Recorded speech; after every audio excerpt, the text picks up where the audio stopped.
Just tell me about your journey in finding your new home. I had a house that had 35 years of living in it. It needed work. It had lots of stuff in it.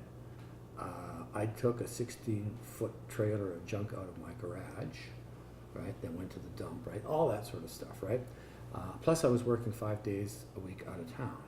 So all of that stuff was done on the weekends. So that meant that my weekends had to be tightly planned to be, pretty effective, right? And that meant a lot of coordinating with Doug in terms of, I'm going to be in town, I'm going to be looking at this, right? I'm going to hit the road at 11 o'clock on Saturday morning. We want to see these 5 places and the like. And Doug was really good. Like, he always had a stack of stuff, and we'd sit there in the parking lot and stroke off or mark 1, 2, 3, 4, 5, and Connie would be in the back seat, and away we'd go.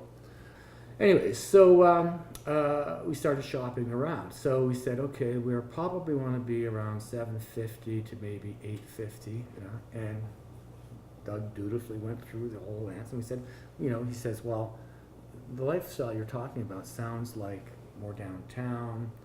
That's where everybody's going to be, right? Mm-hmm. Elise and Kevin are already down here. Sean looks like he's going to school down here. Brett wants to go to school here at Elves College, right? So, and frankly, both Connie and I wanted to reset. We didn't want to live in the South anymore. We got in here and took a look around and said, wow, this place is great, right? It had every feature we wanted, okay? It had because Connie's very particular. She doesn't like clutter. Things have to have their place. So all Built-ins. all the built-in stuff, right, worked for her big time. In fact, she still has space left over. Okay, so that's good, right? And she liked the fact that all the cupboards up front. We went into a number of places didn't have any provision for you to hang a coat on. Mm-hmm. Anywhere in the downstairs level, right? And no, right? You had to go either in the basement or up to find some place you could hang something. How many homes did you look at before you found this one?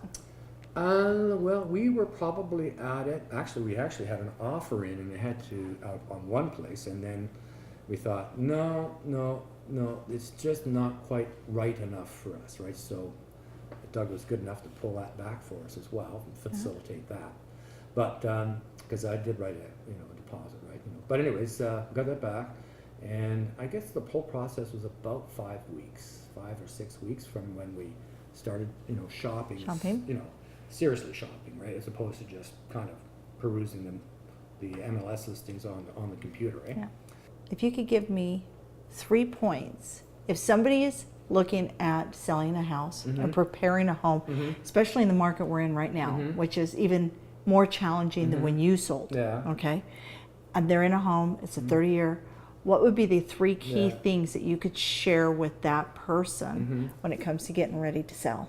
The whole concept between doing work on the place to get it ready for market used to be that it would get you an extra, you get half of it back in terms of increase, right?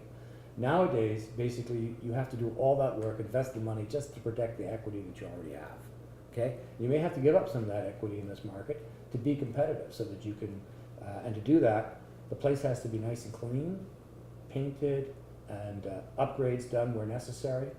And that's the price of admission to this market, to a sale. It's not a case of you doing the work hoping to get an increase in equity. It's just to protect the equity that you have, okay, to be competitive. That's perfect. Okay? That's exactly what I'm saying. That's one point. You've nailed it. Second point is doing that work. There's lots of people out there that will do that work. And and I would be, I'd be careful working with, particularly when you start to get into plumbing and some work like that, or where they're working with expensive materials.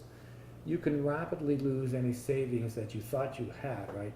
So try to find tradesmen that basically have some sort of track record. Don't be afraid to interview, and talk to a few of them, right?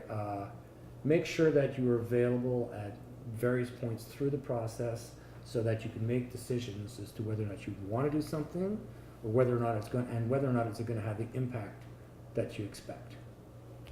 And I guess the third one is funding. Okay, know your funding before you walk in. Know what your obligations are going to be. If you don't know what they are, then you're going to be disappointed when you find yourself stuck with extra cash, and that might even affect your closing. So, yeah, so, Those are great. okay. Those are great tips. Cheers. Cheers. Thank you. Okay. Awesome.